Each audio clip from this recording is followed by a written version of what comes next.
bernama Tony melakukan kritik pedas kepada Kapolres, Kasat Lantas dan juga Kajari Sleman yang telah menetapkan status tersangka kepada suami korban penjamretan. Selasa 27 Januari 2026.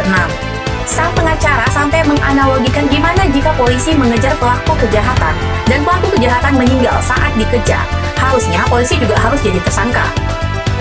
Bahkan saking pedasnya kritikan ini, sang pengacara ini menuliskan caption, jika ketiga orang pejabat itu tidak kuat dengan kritikan, dia mohon jangan ditonton videonya.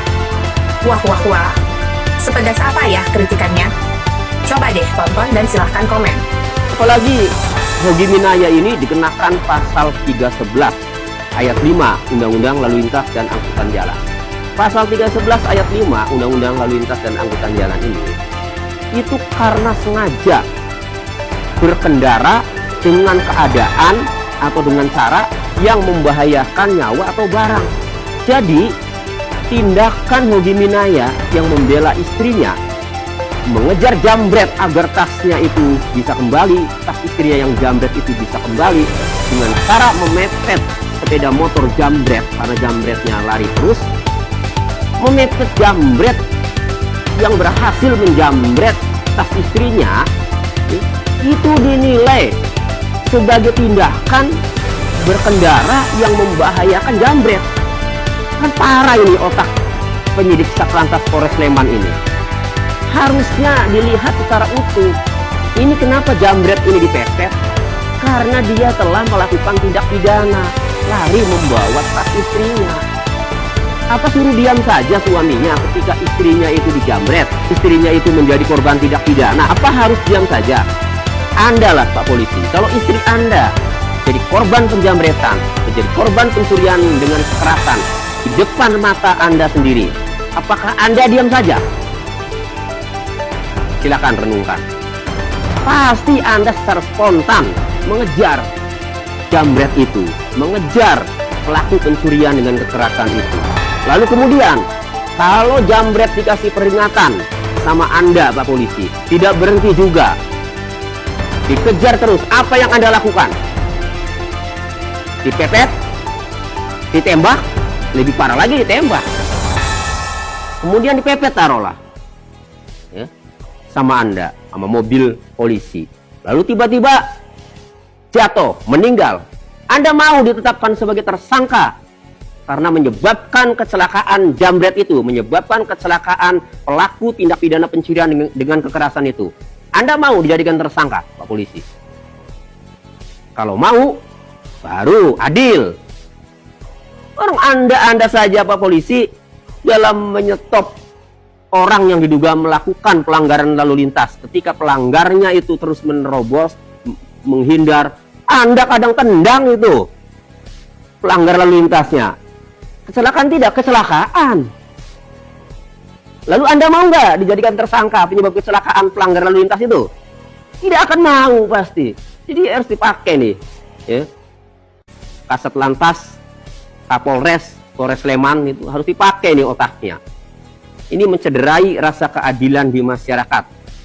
Karena Anda dalam menyidik kasus laka lantas dengan mentersangkakan Hogi Minaya yang benar-benar sedang mengejar jambret karena telah melakukan tindak pidana, itu tidak melihat perkara ini secara utuh. Anda hanya melihat kecelakaan lalu lintasnya saja secara parsial, tidak keseluruhan. Coba kalau Anda melihatnya keseluruhan, maka tidak ditemukan kelalaian yang mengakibatkan pengendara lain kecelakaan lalu lintas itu. Karena ada sebabnya dikejar, lari karena menjambret itu.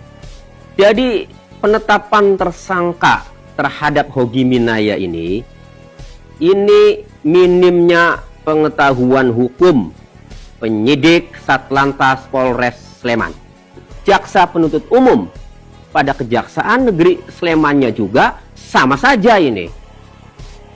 Sudah jelas kronologisnya itu, ini penjambretan kemudian dikejar, kok dinyatakan lengkap P21. Sama juga otaknya ini. Nah, begitu kasus ini viral, baru tahu rasa pusing. Bayangkan kalau kasus ini nggak viral. Apakah bisa diupayakan restoratif justice secepat itu. Karena informasinya awalnya waktu di penyidik kepolisian sudah diupayakan restoratif justice, tetapi tidak berhasil. Ya jelas keluarga Jambret jelas besar kepala karena Hogi Minaya sudah ditetapkan tersangka. Kalaupun dia mau juga tentu minta angka yang sangat besar karena 2 orang yang mati. Jadi gara-gara kebodohan penyidik Satlantas Polres Sleman mengakibatkan keluarga Jambret itu besar kepala. Akhirnya sampailah P21 berkasnya ke kejaksaan. Nah, kemudian kenapa di kejaksaan ini informasinya sepakat untuk diselesaikan secara restoratif justice atau RJ? Karena viral. Tetapi update berita terakhir, restoratif justice ini belum selesai. Perkaranya belum dihentikan. Karena menurut jaksa pada Kejaksaan Negeri Sleman masih ada yang belum disepakati atau belum dibahas. Apa? Ganti rugi yang bahasanya adalah uang tali asi itu. Bayangkan, jika Hogi Minaya tidak sanggup untuk membayar ganti rugi atau tali asi yang diminta oleh keluarga Jambret yang sudah besar kepala karena Hogi Minaya sudah tersangka itu, apakah perkaranya nanti akan dihentikan? Bagaimana Kejaksaan Negeri Sleman dan penyidik Polres Sleman menyadarkan keluarga Jambret agar jangan meminta ganti rugi? Tentu ini sangat susah. Salah Anda sendiri karena menetapkan tersangka tidak pakai dasar hukum, tidak pakai logika, sehingga keluarga Jambret besar kepala. Tonton saja nanti apakah perkaranya bisa dihentikan kalau keluarga Jambret itu belum dikasih atau belum diberikan uang ganti rugi yang dimintanya. Kita tonton saja, karena Hogi Minaya pasti tidak akan memberikan uang ganti rugi atau uang tali asi. Kalau saya sarankan juga jangan kasih, biar polisi yang ngasih itu, biar jaksa yang ngasih itu, yang tanggung jawab. Kalau keluarga Jambret minta ganti rugi, biarkan Kapolres Sleman, Kasatlantas Polres Sleman, atau Kejaksaan Negeri Sleman, biarkan mereka yang memberikan ganti rugi kepada keluarga Jambret. Karena merekalah yang membuat keluarga Jambret ini besar kepala, menjadikan Hogi Minaya tersangka, menyatakan lengkap berkas Hogi Minaya sampai dilimpahkan tersangka dan barang buktinya.